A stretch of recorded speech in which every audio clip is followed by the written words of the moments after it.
Accennavi ai giocatori giovani, sappiamo molto bene come Mogliano si affucina di talenti, insomma, di giocatori che tra virgolette passano di qua o comunque si formano anche dalle ande del mini rugby per poi fare tutto il tragitto per poi andare a giocare anche in nazionale. L'abbiamo visto con Garbisi ed altri. Com'è questa buttata, tra virgolette, come si usa dire, di giovani di questa stagione? Cosa ti aspetti da loro?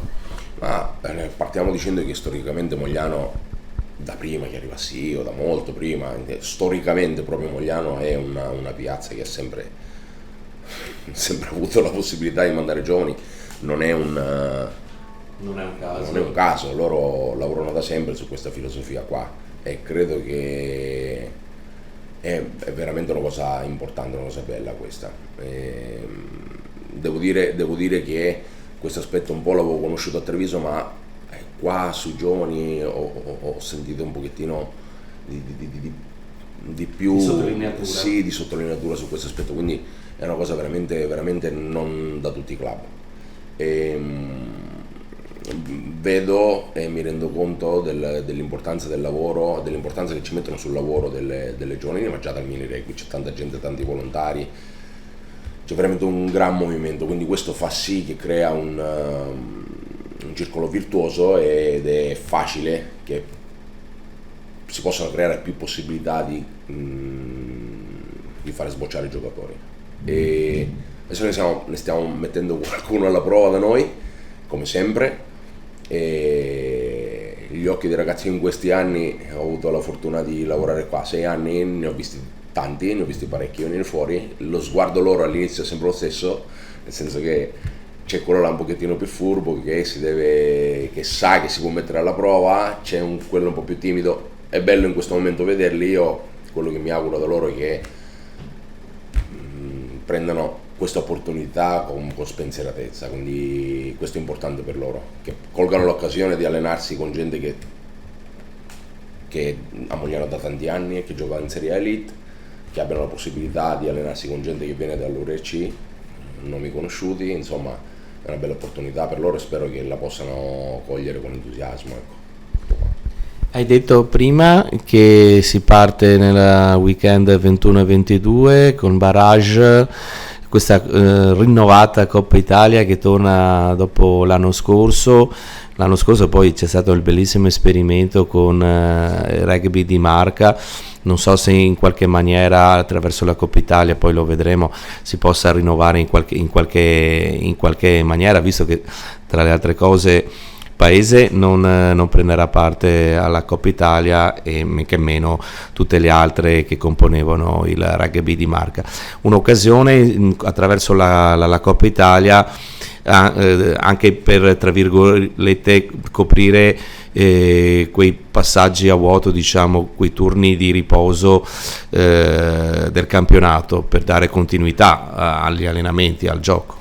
Sì, l'anno scorso è stata un pochettino una situazione sperimentale, no?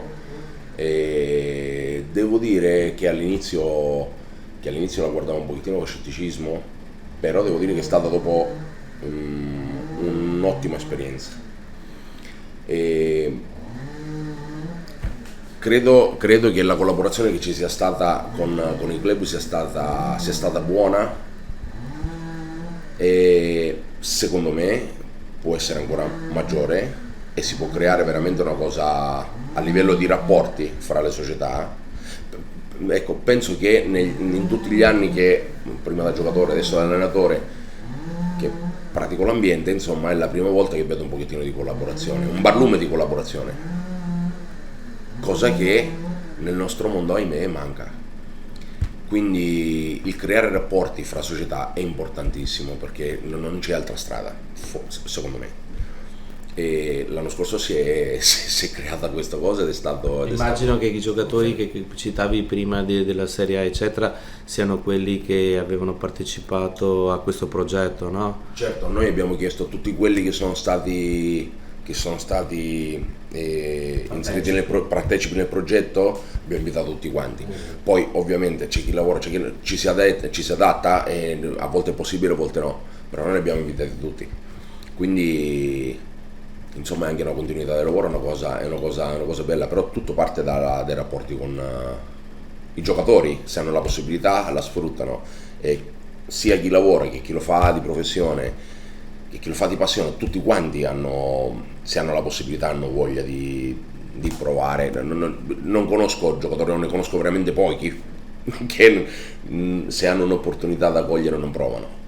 Quindi se c'è questa possibilità e se c'è questa capacità di rapportarsi fra club, perché non provare? È una cosa interessante. La domanda finale, quella classica che si fa come noi giornalisti, che poi immagino che tu pensi. Allora, si parla di obiettivi, no? Spesso e volentieri quando io faccio questo tipo di domanda, chiaramente il sogno, no? C'è la parte del sogno, la parte concreta, la parte oggettiva di quello su cui si può puntare a raggiungere una stagione. Secondo te, diciamo così, la stagione del Mogliano Rugby, nella prossima che sta arrivando, che è appena iniziata, sarà positiva nel momento in cui la squadra raggiungerà che tipo di obiettivo? Non dico solo l'obiettivo finale della classifica, ma quale obiettivo? Allora, secondo me in questo momento per stabilire un obiettivo pratico, quindi playoff piuttosto che qualsiasi altra cosa, bisogna un attimino aspettare. Semplicemente perché sulla carta si possono dire sempre tante cose, tanta gente ha sempre detto tante cose, però secondo me noi ci siamo confrontati con lo staff, ci siamo confrontati con la società, siamo consapevoli che gli sforzi che ha fatto la società sono maggiori rispetto agli altri anni, e questo è una cosa che bisogna prendere atto, bisogna rispettare, è oggettivo. Cioè, l'anno scorso ci siamo trovati abbiamo lavorato bene, ci siamo trovati a giocare dei playoff diversi storicamente dai playoff normali, perché erano playoff a 6 squadre, ok? Playoff a 6 squadre comporta una cosa, playoff a 4 squadre ne comporta totalmente un'altra, ok? E penso che sulla carta in questo momento noi siamo un organico molto importante, e su questo non ci dobbiamo nascondere, anzi dobbiamo essere fieri, e quindi lavorare con lucidità e fierezza su questo. Però è vero anche che prima di parlare e di stabilire gli obiettivi, prima dobbiamo cercare di incorporare tutti quanti, capire qual è l'obiettivo anche emozionale dei giocatori, per poi stabilire un obiettivo che da là non ci si può muovere. Mi dicevano che appunto alla fine il presidente diceva il vero obiettivo, tra virgolette, lo stabilirà il gruppo. Assolutamente. Il vero obiettivo lo stabilirà il gruppo, e sicuramente tutto il gruppo, in toto, tutto l'ambiente, ok? Quindi io in questo momento penso che la cosa più importante che il nostro gruppo deve fare è non pensare, perché pensare a volte è pericoloso. Quindi in questo momento quello che noi dobbiamo fare è pensare all'organico, lavorare, stare bene assieme e capire, percepire quali possono essere gli stimoli e la voglia di spingersi un attimino più in là di tanti, se no di tutti. Poi secondo me è giusto che ci mettiamo un obiettivo prima di partire col campionato, e da là cercare di tracciare una linea e andare avanti. A me non piace parlare sulla carta, perché non l'ho mai fatto, non lo farò mai, e noi dobbiamo pensare solo a lavorare in questo momento, è la cosa migliore che noi possiamo fare.